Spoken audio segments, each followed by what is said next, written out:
And finally, we are at the wrap-up video for PAX 2018 in Australia, Melbourne. And this has been such an exciting event from start to finish. Of course, I've been going around covering all the different booths, checking out all the different technologies. And in this video, I'm going to share with you guys what I thought was the best at least experiences in terms of coming here and what to try. Maybe for next year you can get an idea. Thanks as well to Intel and Corsair for sponsoring out this trip. But let's take a look.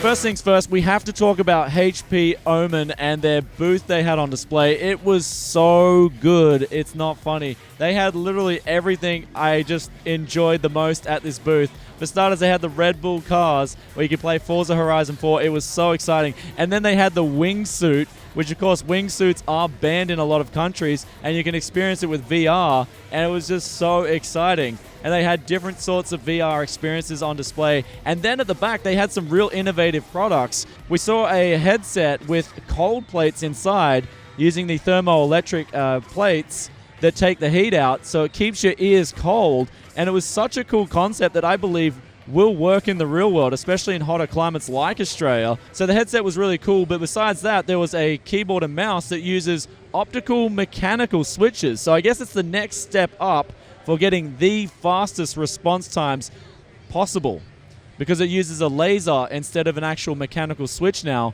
to actuate the keys. And this is also being introduced on the mouse itself. So it's in the keyboard and the mouse. And to top that off, they also had competitions and streaming booths at this, as well as a massive truck from Intel and HP. This booth definitely scored #1 in terms of not only function, but also experience. So now moving on to the rest of the event, there was so many different PCs, consoles, VR experiences. A lot of it was free to play. They even had a 100-player battle royale within the own vicinity of the booth and PAX itself. So you're only playing against other people at the event, which was really cool concept, even though the game was Fortnite. I believe they were trying some other games, at least when I jumped in and gave it a try. And they had console free play. They had a lot of people playing card games. They even had chess. So there was just so many different things from start to finish to try out. If you weren't into something specifically, you could definitely go over, and 2 minutes later, you were trying something else. So they really got it well organized. I mean, Saturday and Sunday were very busy, and there were some big queues, but with the sheer amount of consoles and PCs to play on at all different booths, it just really made a good experience. Anyone could just go to a booth. For instance, the Asus booth, they had the triple ultra-wide surround. I really enjoyed this, and I didn't have to wait long at all to jump on and have a go with Call of Duty Black Ops 4.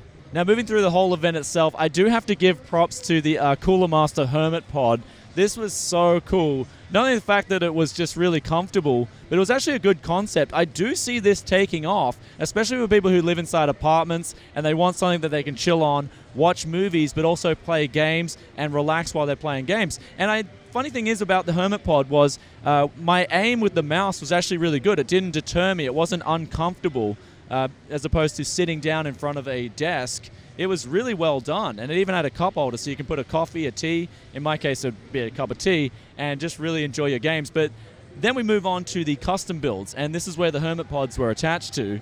The CT and the T, and then going through the whole event, there was just so many different custom builds. Already plugged Ethan's builds as well. They were really innovative, next level, and I was just enjoying seeing so many varieties of hardware and different loops, different concepts, even reflective builds like we saw with the FaZe Clan build and also the HAL builds on CSGO, where in the dark they just look so nice. And they were packed with the latest graphics cards, RTX 2080 Ti's, and also the i9 9900K and the Anniversary Edition i7 8086K, which if you haven't already, I'll put the link in the description below for a video where you can get in with a chance to win an 8086K. So be quick and good luck with the chance on that. Now, speaking of giveaways, every booth you went to, they were either giving away some merch, like hoodies or shirts or even frisbees in the case of Alienware. And I'm actually wearing the Alienware neon jacket where it lights up, and it's just really cool. You can change it to 3 different modes.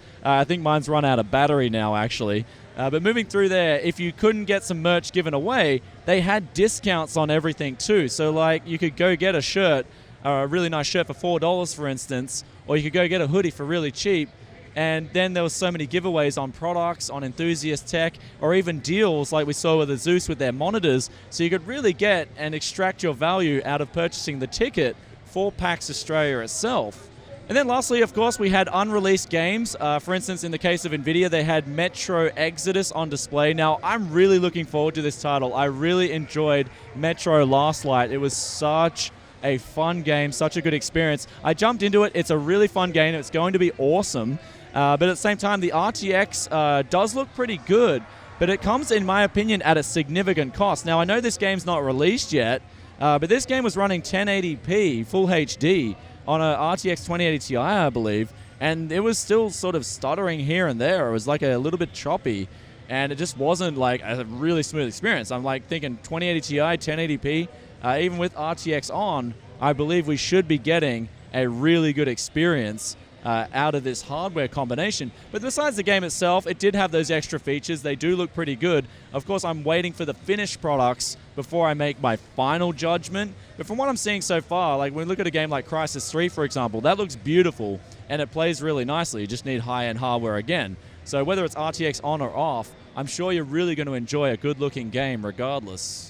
And finally, to wrap up everything with this event itself, it was just so well organized. I had absolutely no hiccups, except, of course, when I started streaming Black Ops 4 Blackout mode, and we sort of got into streaming, and it was like a 15 FPS stream, and it was really funny because I didn't see this sort of being a problem on day 3. But of course, with streaming in the past, when I've tried streaming on my channel, I've had problems as well. But when it came to the event and just meeting up with all you guys out there who were here and came up to us and said hi, thank you so much. We did take some pictures together. It was really cool. All the competitions as well. And also a big thanks to Intel and Corsair for sponsoring out this event, as well as providing the giveaways. There was Nux being given away every day. There was also demonstrations of all the new hardware. You could play on it at various different booths.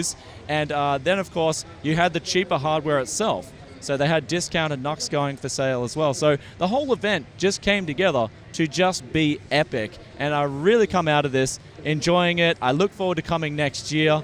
If PAX would be so graceful to have us again. And if you guys enjoyed this video, then you know what to do. Be sure to hit that like button and let us know in the comment section below if you were here or if you weren't here. Let us know what your favorite thing was you saw on video or you saw in person at the event. Love reading your thoughts and opinions as always. And I'll catch you in another tech video very soon. This is finished. We're moving on to SR2 territory now. And if we get a bit of time, we may even do a bit of a parts hunt in Melbourne. A first ever for the channel. So fun times ahead. Love you guys. Thanks for the support, and thanks for bringing me here. Peace out for now. Bye. Walk in the spot and I drop one track, know who the best is. Walk in the rave like checklist. Got one more for the set list.